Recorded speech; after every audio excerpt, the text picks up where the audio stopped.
What's good, fam? It's your boy Ghetto, and I'm back with another video. And in this video, I would like to talk to you about the Akai Multimedia Arc Studio. This video was made possible by Zounds.com. They sent me over this unit to test it and review it. I appreciate y'all. That's good looking out. There will be a link in the description. If you click that link to go purchase this unit, it will help out the channel. Now let's get to the rest of the video. I think this is a pretty interesting hardware unit. You want to know more about it? Follow me.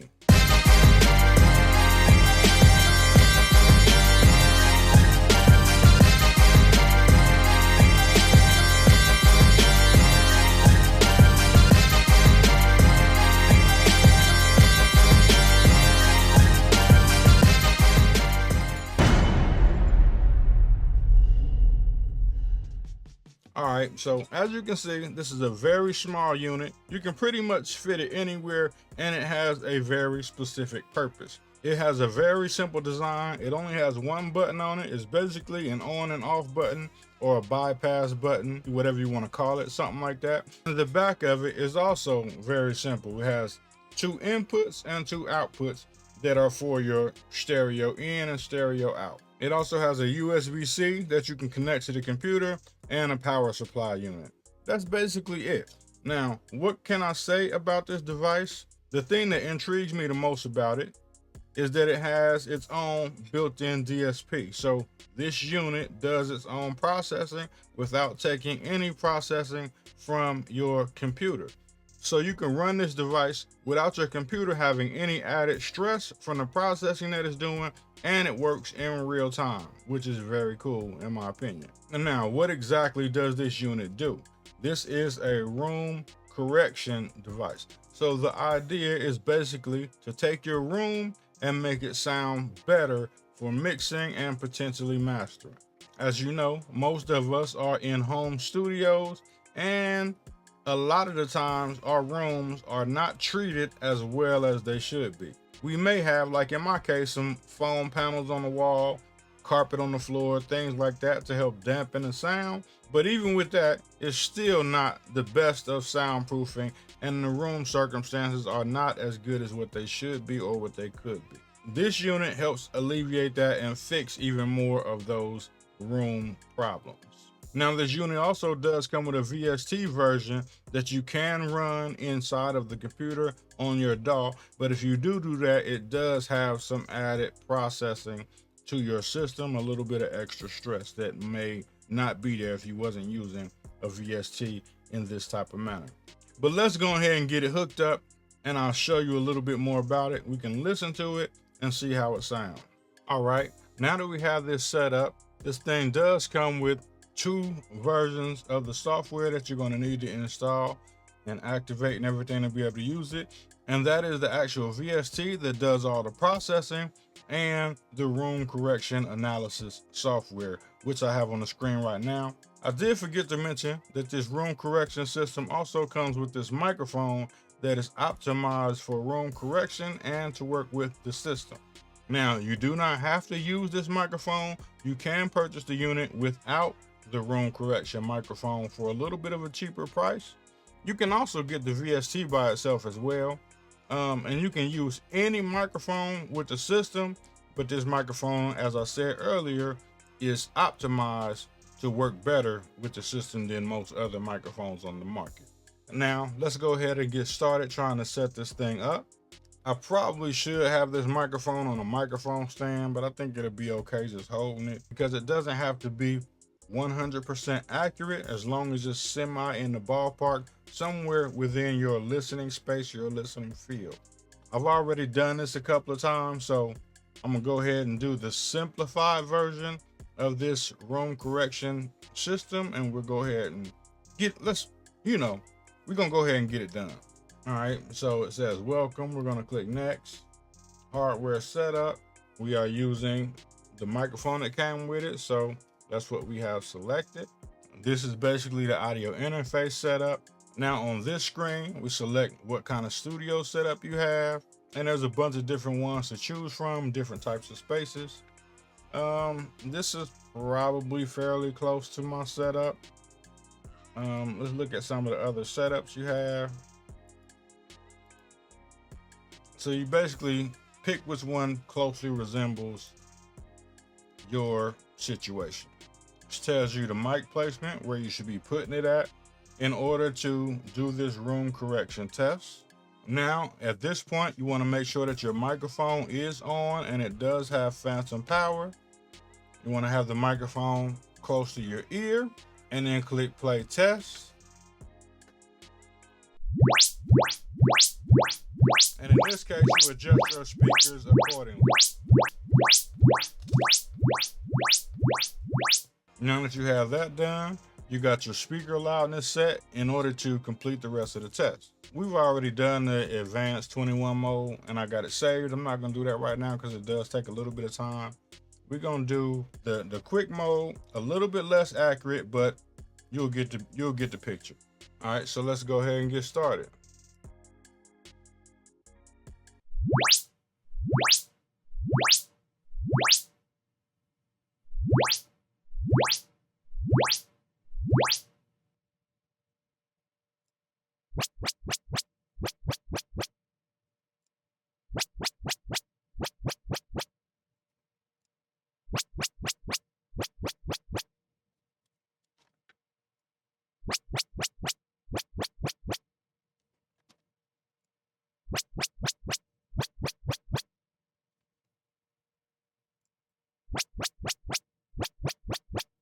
All right, from this point on, we're gonna choose a name for it, and then we can go through and pick our reference speakers according to whatever you're using. I'm gonna name this test. And these are the speakers I'm using, so I'm gonna select those.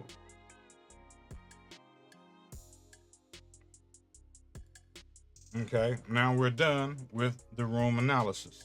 Okay, now that we got the room set up, I'm going to use the plug-in version because you won't be able to hear it if I use the monitor version, because the way you set this up is you go from your audio input out into the Arc Studio and then out of the Arc Studio into your monitor speakers.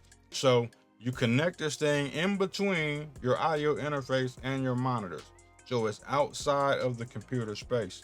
That way it doesn't interfere with anything that the computer has going on and you can still hear everything. With using the plug-in, I can put the plug-in on the master track and then you'll hear how it changes the sound. All right, before we get started, I want to go ahead and show you the hardware unit and the way that it works. I know you're not actually going to be able to hear the differences because it's only coming directly out of my monitor speakers, but I at least want to just show it real quick before we go and look at the software. Okay, so here's a simple beat idea that I have.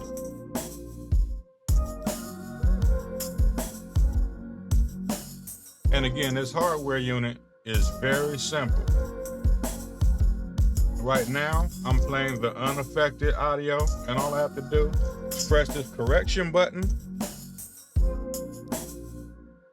And now it's processing the audio. Now, I can hear a reduction in bass, and I can hear the treble being raised up a little bit. There is no audible change in volume, however. The volume levels are pretty much the same. So I just bypassed it. Now I hear the bass bump back up. Treble kind of tucks back in a little bit.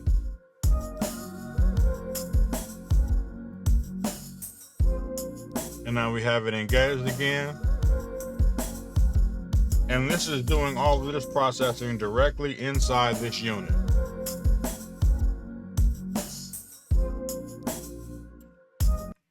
All right, now we're gonna go ahead and jump over to the software side so I can show you how this thing works and exactly what it's doing.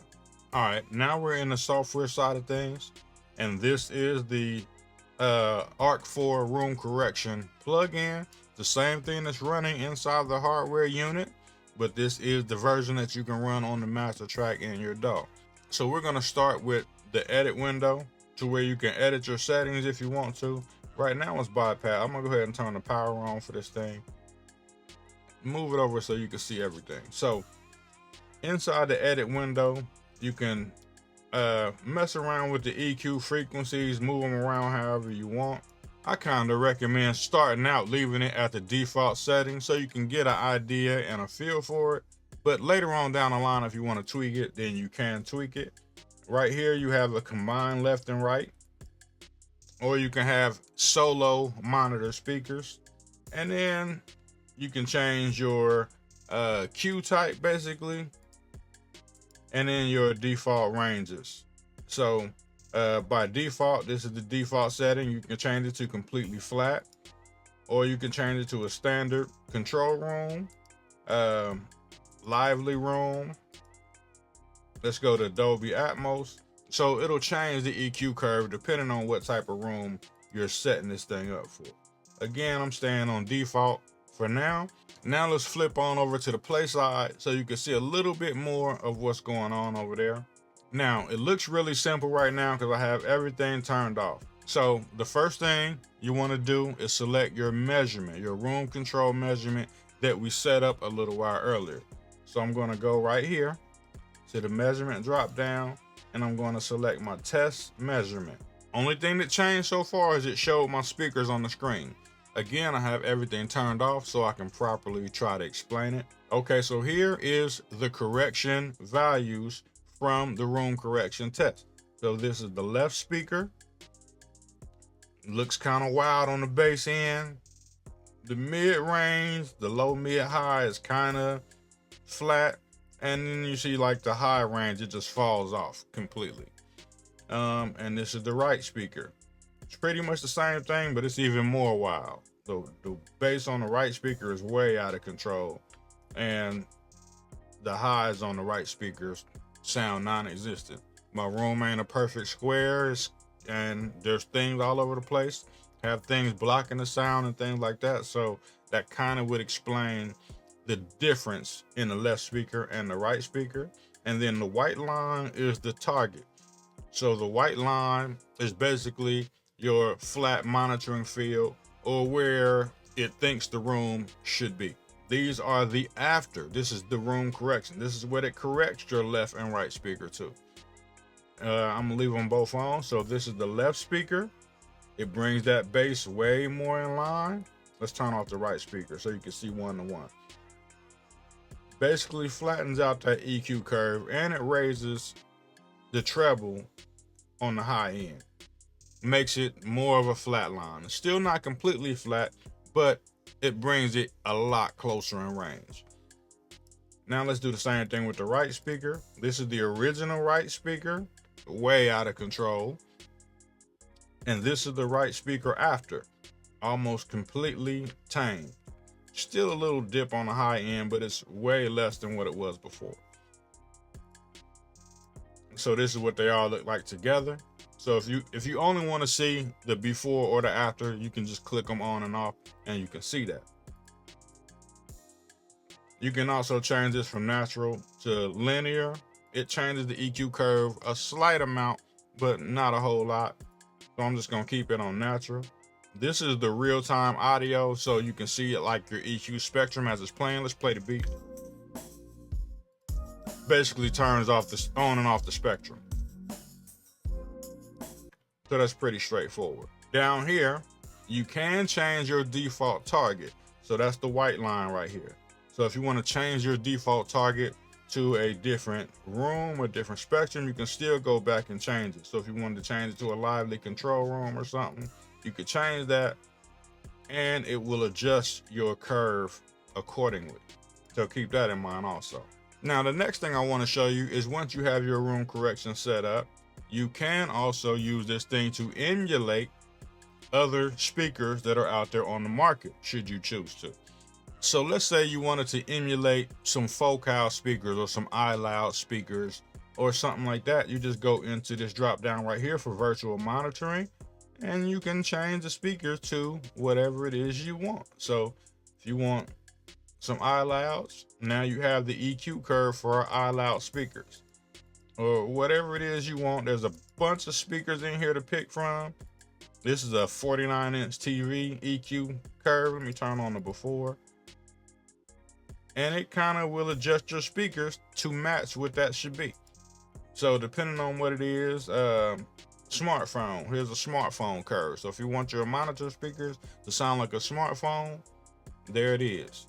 And it will emulate a bunch of different speakers on the market, high-end speakers and lower-end speakers also. There's a bunch of things in here to pick from. So I think it's pretty cool if you want to have that option and use this to kind of mimic some other things that are out there. I'm gonna leave it off for now. All right, now, one other thing that you're gonna wanna be mindful of when you're using the plugin version, this is a little bit different for the plugin version and the hardware version, because the hardware version doesn't really change the perceived loudness that much, because that's gonna still be based on your monitor control, turning that up and down. This light right here will turn red if you're clipping this hardware unit, so keep that in mind. But other than that, there's really no perceived loudness difference for me in my evaluation. If I'm wrong, somebody seen something different, let me know. In the plugin version, the software version, let's go ahead and play the beat. Right now the plugin is on. Room correction is turned off. Now, if I bypass the plugin, you will notice a jump in loudness.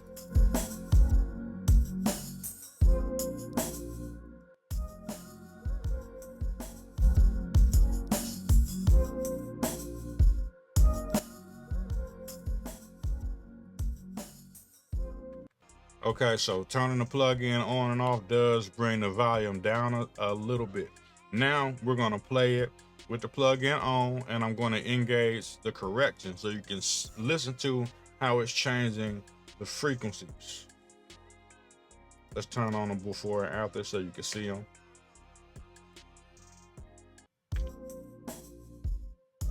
So this is with the room correction off. Let's turn on the frequency spectrum.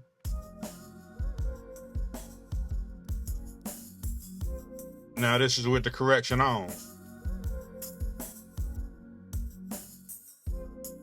The bass gets scaled back and the high end gets accentuated a little bit. It's making the highs a little bit louder. Not a whole lot, really subtle, but you can hear the difference in the clarity while you're listening to this.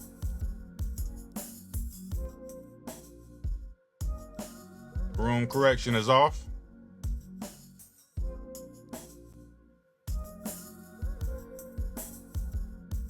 And this is with the room correction on.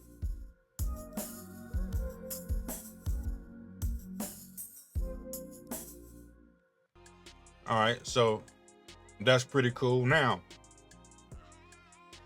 once you turn this plugin on and it brings your volume down after you do all your room correction and everything, you can still push your volume back up to where it was, which you may or may not want to. You can see right here, there's a trim knob, and it shows you how much is scaled back the audio. So if I want to bring it back up,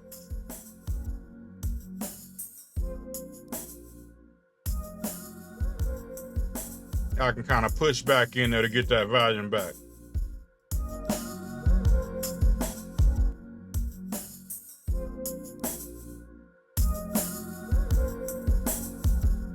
And now it's a little bit too much.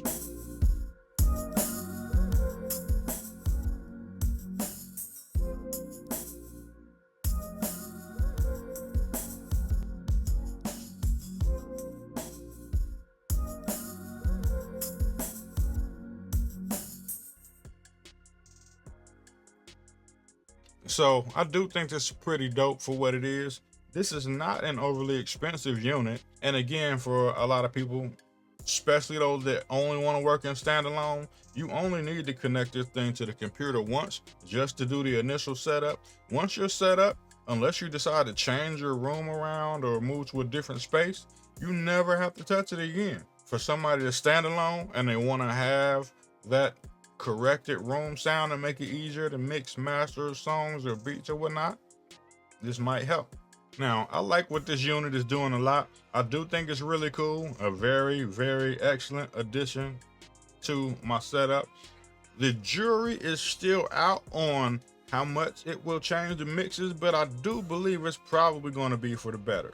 I'll have to do a little work in it just to get a better feel from it and to really get down to the nitty gritty to see how much it changes the overall mixes. Does it allow me to mix quicker, make better judgments when I'm adjusting the sound of how I want it to be on the final part? But for right now, I really don't have anything bad to say about the unit. Just giving my honest opinion. Again, big shout out to Zounds.com. There will be a link in the description.